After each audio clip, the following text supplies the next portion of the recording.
was running. Running from a relationship, from memories, from the life I no longer wanted.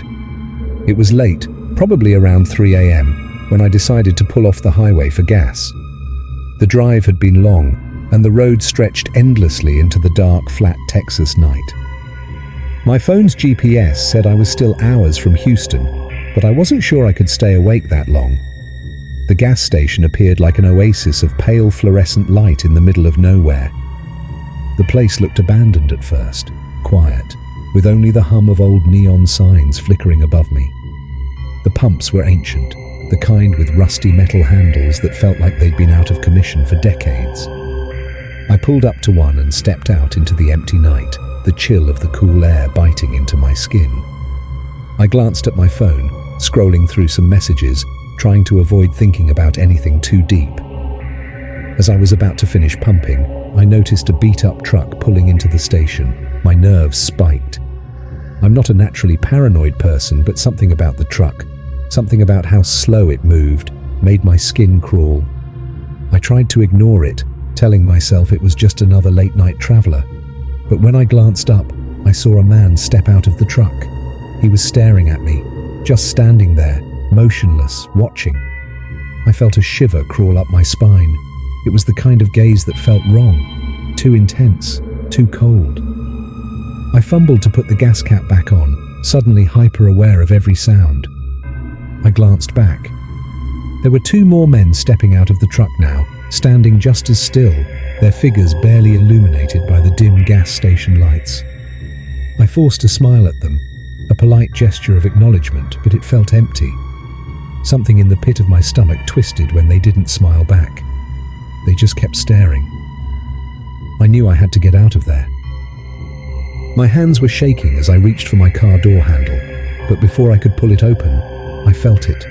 A rough hand on my shoulder, yanking me backward.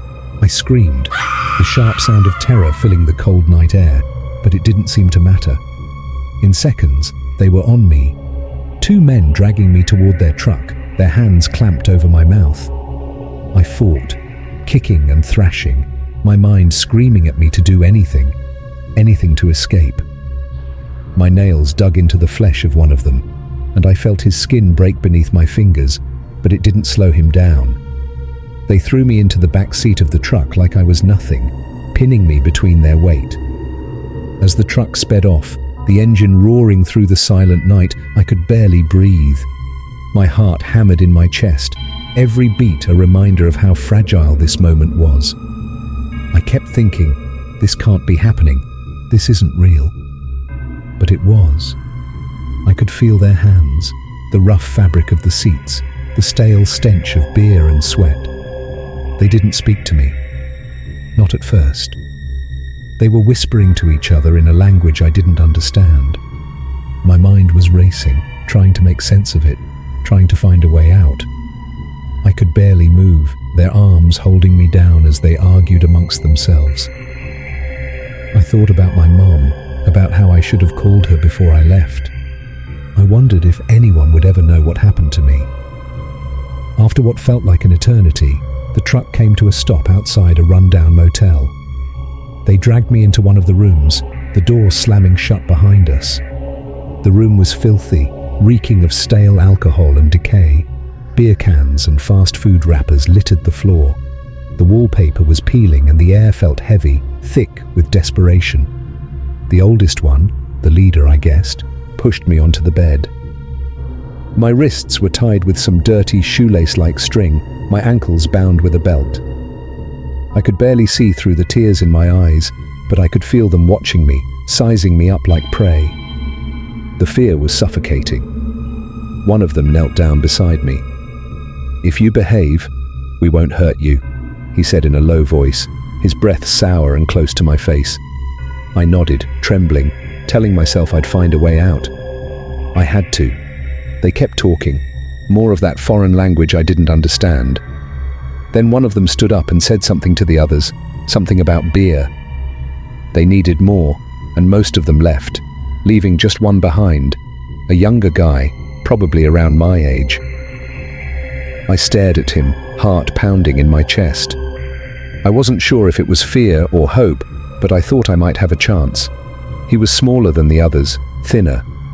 I might be able to overpower him if I timed it right. I need to use the bathroom, I whispered, my voice shaking. He hesitated for a moment, then nodded. He untied my hands, and the second I was free, I bolted. I didn't think. I didn't plan. I just ran. The door flew open, and I tore through the night, screaming for help. I didn't care that I had no clothes on.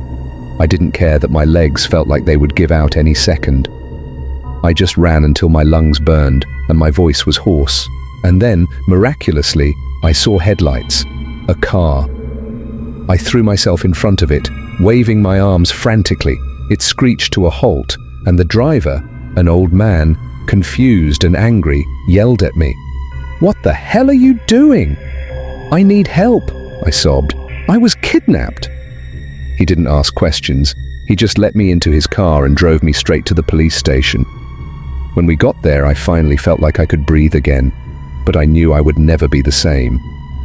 If you enjoyed the story till this moment, do not forget to give this video a like, comment in the comment section, and also don't forget to subscribe to this channel. See you guys in the next one.